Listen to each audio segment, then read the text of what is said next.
the musicians play.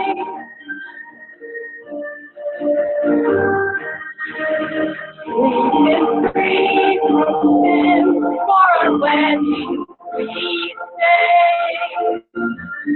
Hallelujah. In Masha and let God in the desert sun. Yahuwah gave him instructions on how things should be done. And so Mary, the Lamb, will have lived by every word. We are first 144,000, the two last of offered during Shavuot, so that our sins have been cleansed. Let the music begin.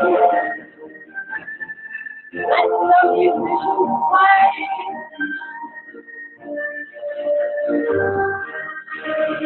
We will get out the word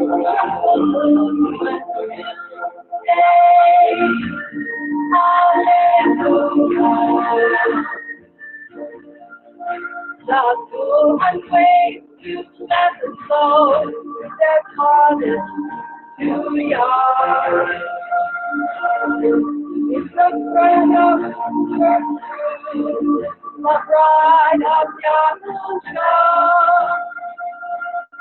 Our promise gathering is complete. You shall do the power.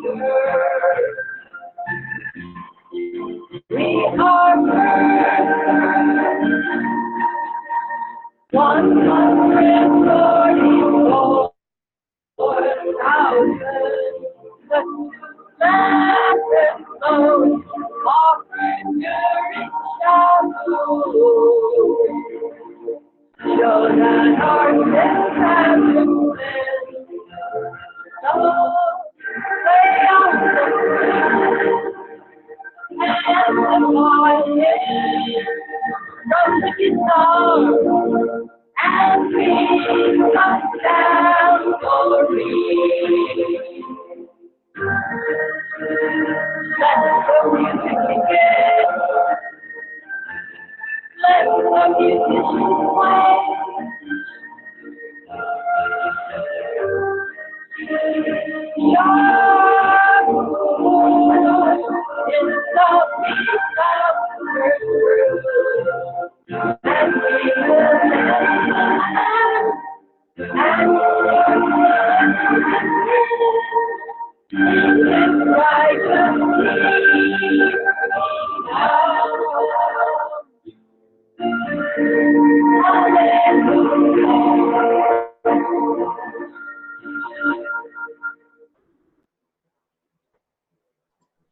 Shalom, everyone. This is Brother Doug. My sister Shoshana, she was the one just singing her song about the bride of Yahusha. We're doing a study today about basically a continuation of one of the most recent ones we did about the 144,000. So this is going to be a part 2.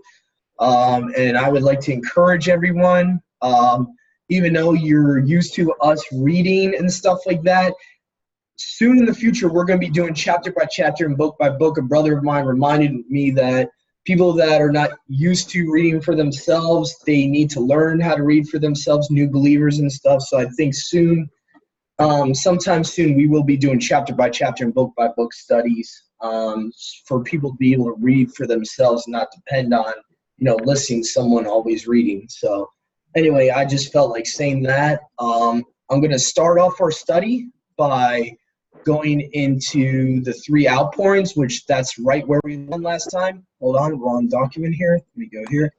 Okay, so it says here, Numbers chapter 11, verse 16 to verse 30. I will be reading from, and I will be reading from eSword here, so it's a little bit easier for people to actually see while I'm reading.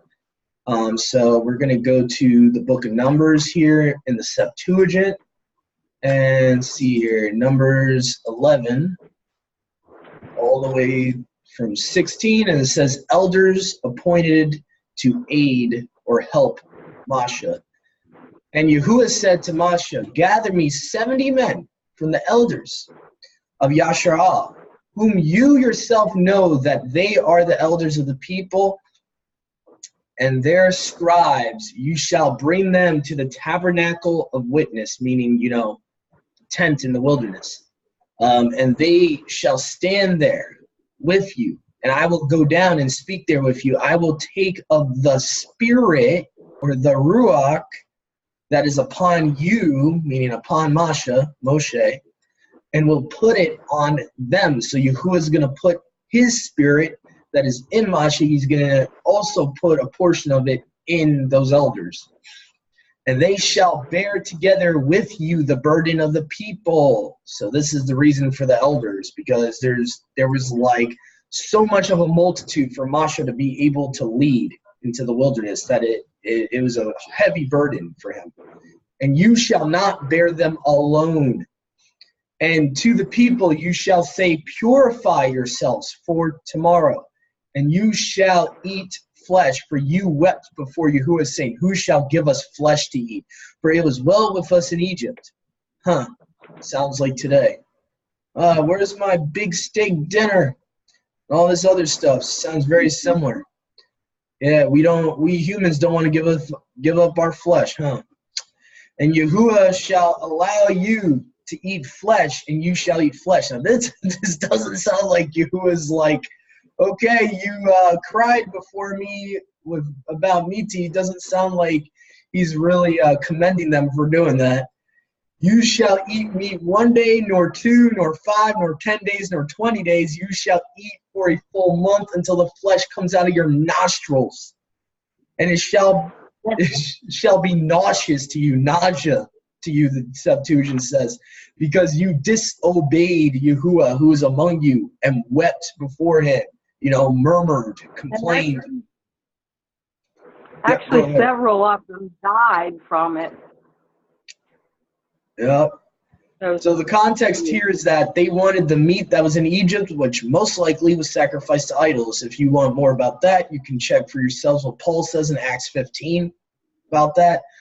So, yeah, that's what was going on. They were actually wanting to go back to Egypt, saying we had plenty of meat to eat, and that's why Yahuwah's peed off at them. And Moshe said, the people among whom I am are 600,000 footmen. And you said, I will give them flesh to eat, and they shall eat a whole month. You shall sheep and oxen be slain for them? So now Moshe is questioning whether Yahuwah physically could do this. Give them that much food, that much animals. Shall it suffice them, or shall all the fish of the sea be gathered together for them? And shall it suffice them? Now this is Moshe's mistake here. And Yahuwah said to Moshe, shall not the hand of Yahuwah be fully sufficient? Interesting. The hand of Yahuwah be fully sufficient. I think this is like a little nod to Yahusha here. Because Paul talks about in the New Testament, even in weakness, his mercy is sufficient to me. So I kind of see a little bit of Yahusha right there. The hand of Yahuwah be fully sufficient, ? Now shall you know whether my word shall come to pass to you or not? And Moshe went out and spoke the words of Yahuwah to the people, and he gathered 70 men of the elders of the tabernacle. And Yahuwah came down in a cloud and spoke to him, and took of the spirit that was upon him, and put on the 70 men that were elders. When the spirit rested upon them, they prophesied and ceased. So this is like a portion. This is the first portion of what Joel 2 later on talks about. And there were 2 men left in the camp. The name of one was Adad, and the name of the other Mudad. And the spirit rested upon them. These were of the number of them that were enrolled, but they did not come to the tabernacle and they prophesied in the camp. And a young man ran and told Masha and spoke, saying, Aldad and Mudad prophesied in the camp. And Yahusha, son of Nun, so this is where Yahusha gets his name from, later when he takes on flesh, who attended on Masha, the chosen one, that's kind of interesting, the chosen one, say, my master Masha, forbid them. So that's very interesting. Chosen one is like, kind of like allegory to Messiah. That's kind of interesting.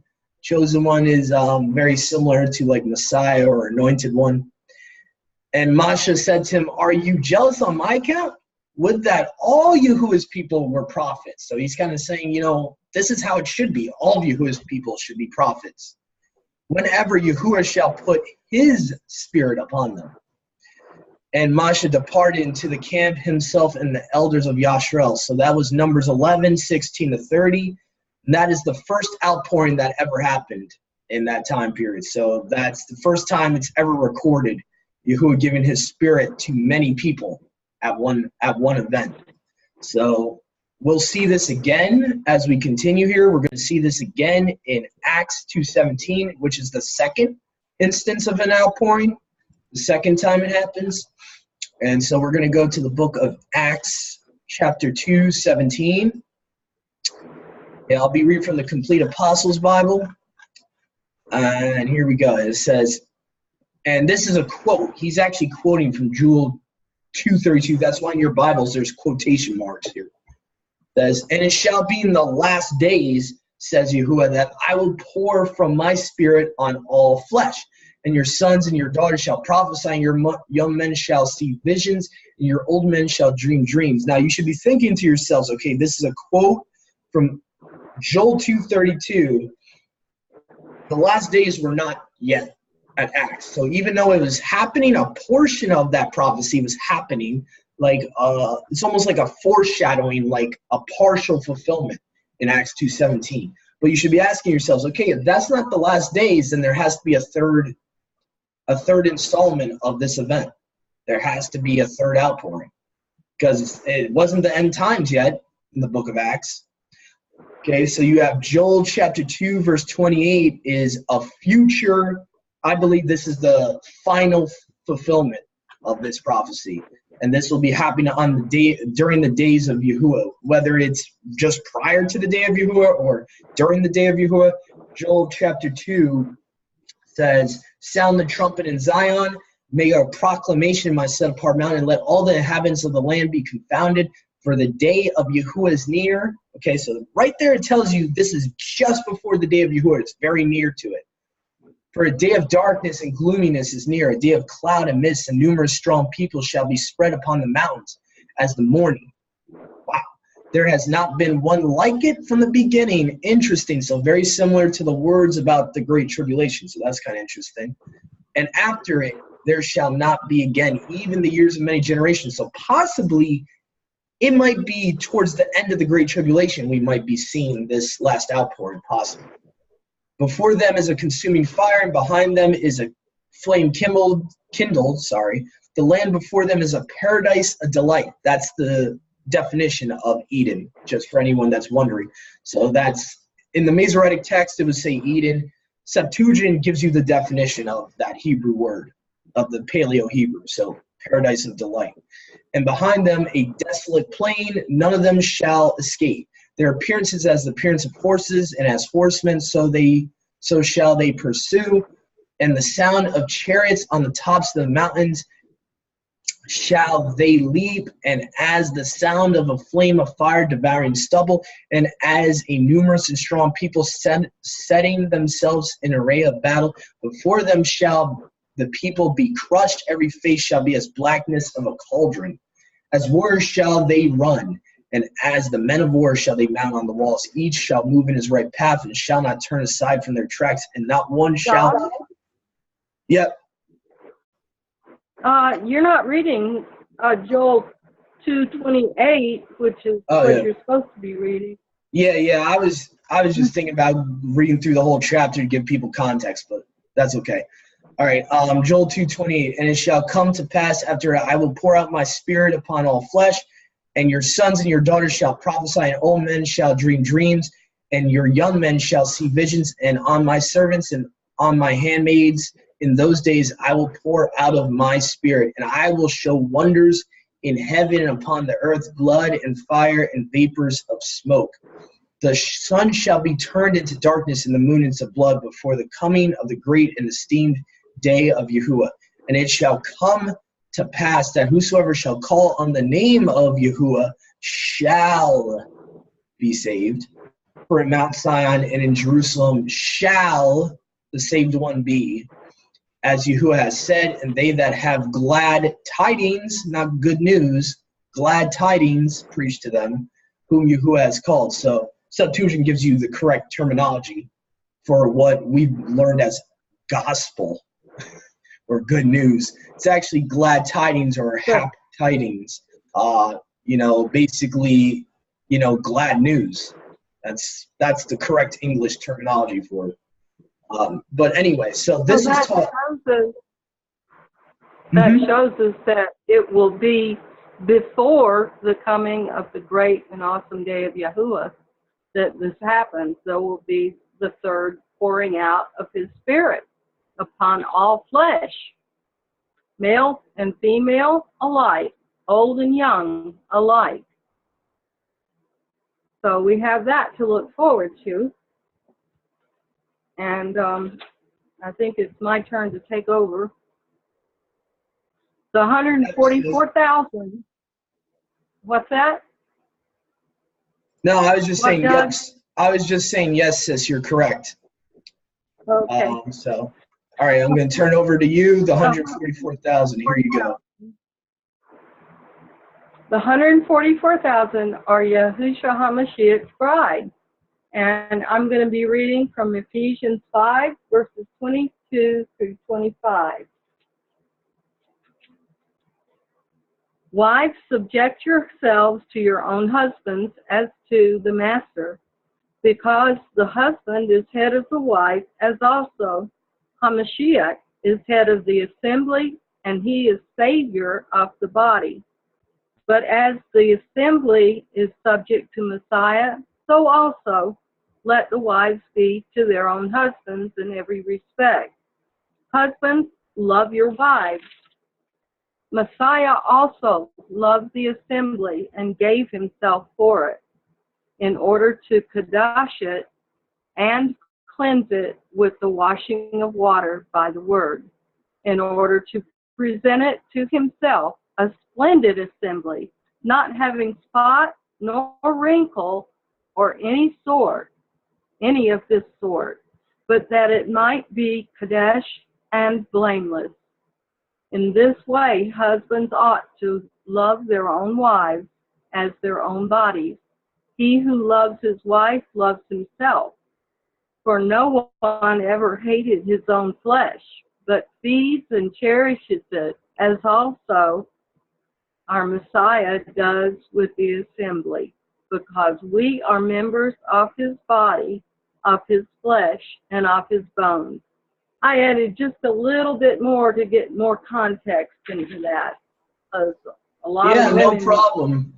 I saw something interesting from the Restored Name King James. Instead of blameless, it actually said without blemish, and I found that interesting.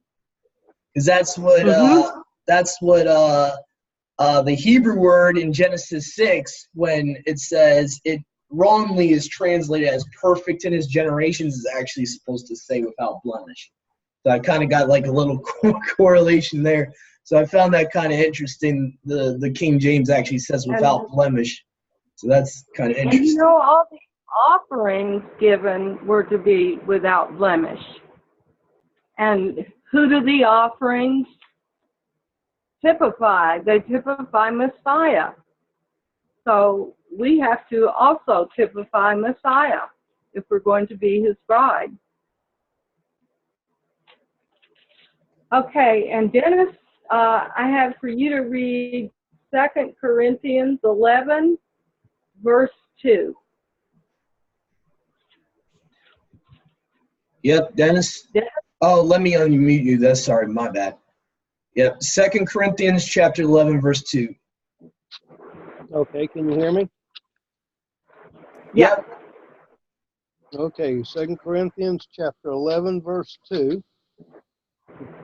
For I am jealous for you with a jealousy, according to Elohim. For I gave you in marriage to one husband, to present you as an innocent maiden to Mashiach. All right. Okay. Yep. And then I'm going to read Revelation 14, 1 through 5.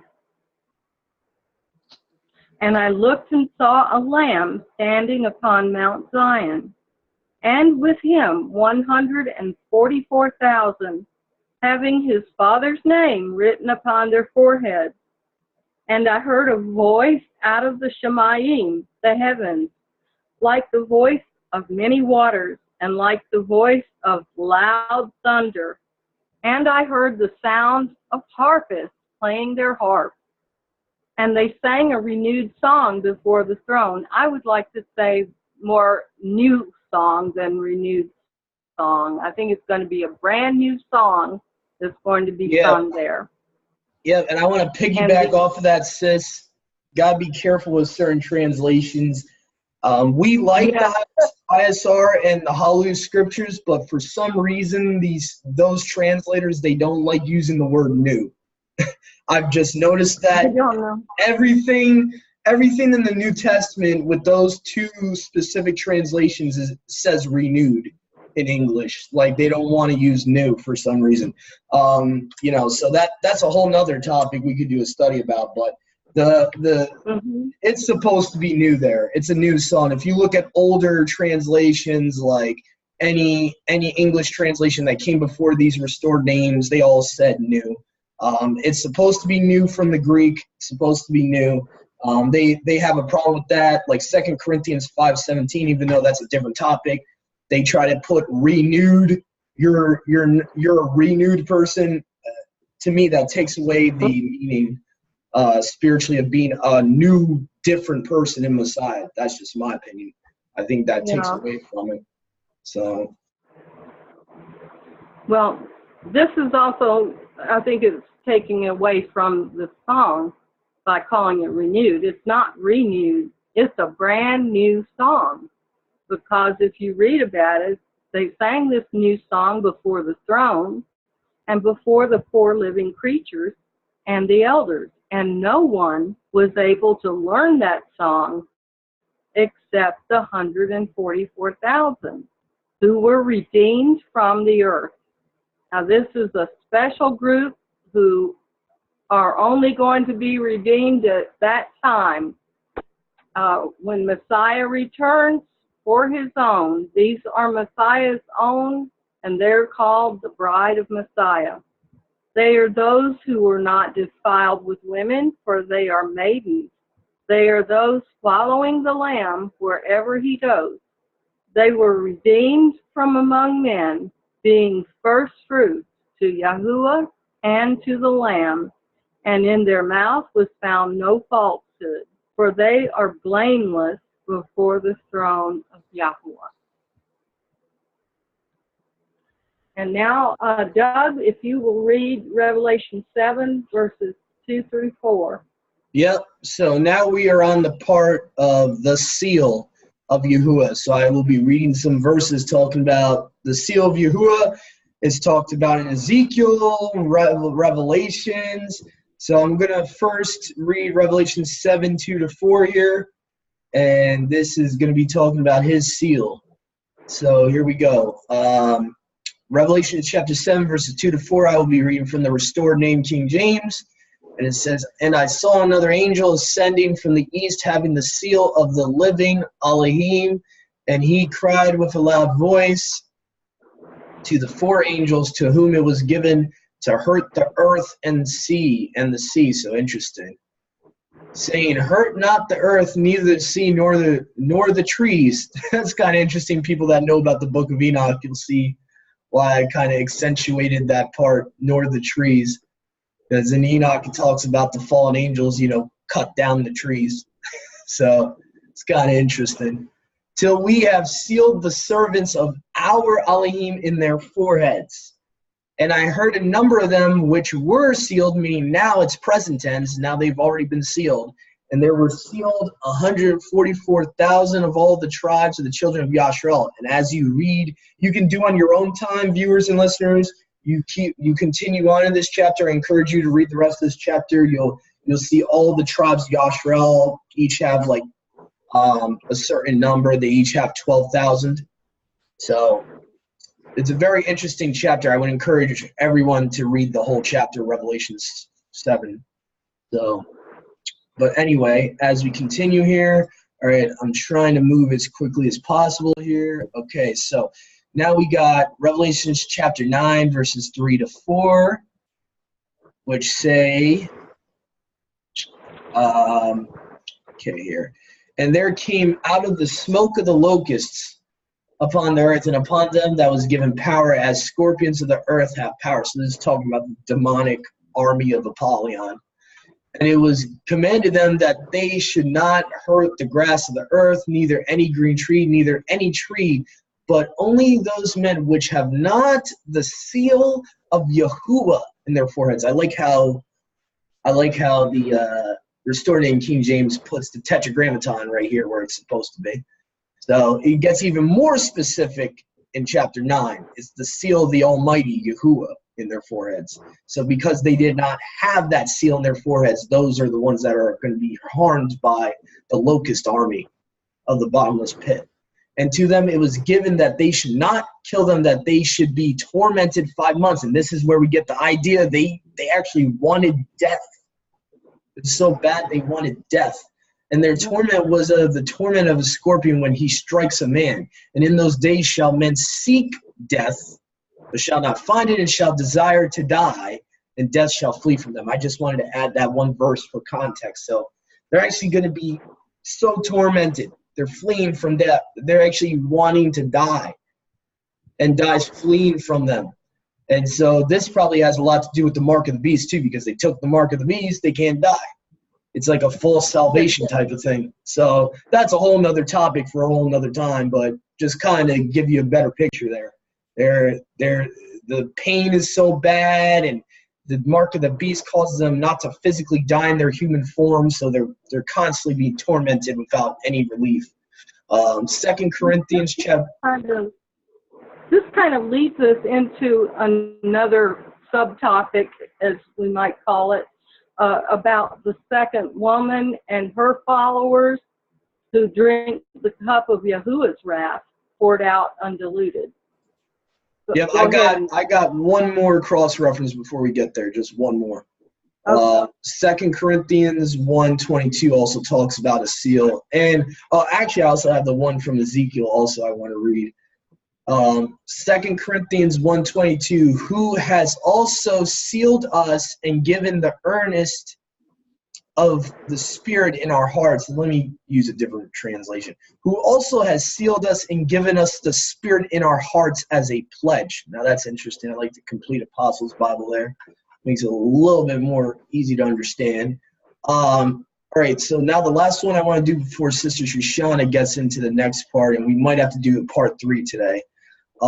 Ezekiel chapter 9, verse 4, it says, and said to him, go through the midst of Jerusalem and set a mark on the foreheads of the men that groan, that grieve, and that grieve for all the lawlessnesses that are done in the midst of them. That's part of the seal of Yahuwah. That's part of it. Yeah. You know, constantly grieving over people just willfully sinning. They don't care. Oh, I'm going to commit adultery. I don't care. Oh, I'm going to steal from my neighbor. I don't care. Oh, I'm not going to help my neighbor's, animal that's in a ditch because I'm selfish. We should be grieving over that stuff because it's just evil. I mean, you can look at the book of Psalms. That's a whole nother topic too. The book of Psalms, David is constantly crying. It says, tears have run down my eyes because those forsake your law.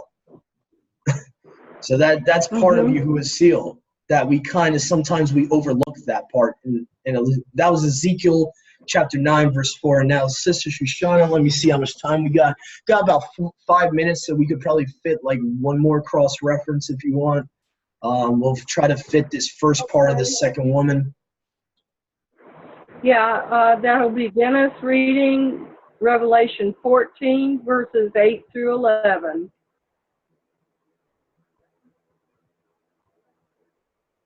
And then I'll read 6 through 7. Or I'll go ahead and take my part before Dennis. Yeah. Revelation 14, 6 through 7. And I saw another messenger flying in the mid-heaven, holding the everlasting or should I say glad tidings, sorry. Yeah, it's okay. Everlasting glad to announce to those dwelling on the earth, even to every nation and tribe and tongue and people, saying with a loud voice, revere Yahuwah and give esteem to him, because the hour of his judgment has come, and worship him who made the heavens and the earth and the sea and the fountains of water. Okay, Dennis, if you'll pick up at verse 8 and read through 11. Yep. And another messenger followed, saying, Babel is fallen, that great city, because she has made all nations drink of the wine of the wrath of her whoring. And a third messenger followed them, saying with a loud voice, if anyone worships the beast in his image, and receives his mark upon his forehead or upon his hand, he also shall drink of the wine of the wrath of Elohim, which is poured out undiluted into the cup of his wrath. And he shall be tortured with fire and sulfur before the set apart Melechim, messengers or angels, and before the Lamb. And the smoke of their torture goes up forever and ever, and they shall have no rest day or night, those worshiping the beast in his image. Also, if anyone receives the mark of his name. Thank you, Dennis. That was a great job.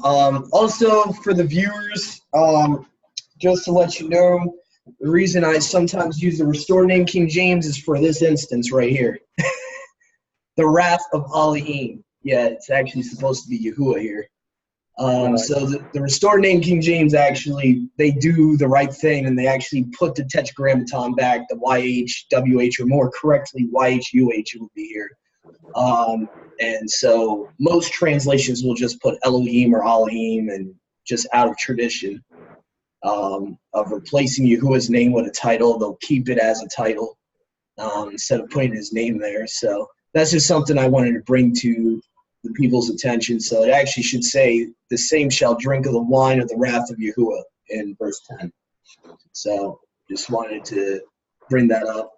Also, that was Brother Dennis. He just read on that was the whore. So I don't know if we mentioned that before. That was the Scarlet Harlot, as Brother Dennis likes to call her. And part 3, we will be reading about the winepress of Yahuwah's wrath, of his wrath, those that are reaped from the earth and thrown into the winepress, the tares. So we'll be getting to that in part 3. Please stay tuned. Thank you, everyone, for joining us today. This is Brother Doug, and let me unmute everyone.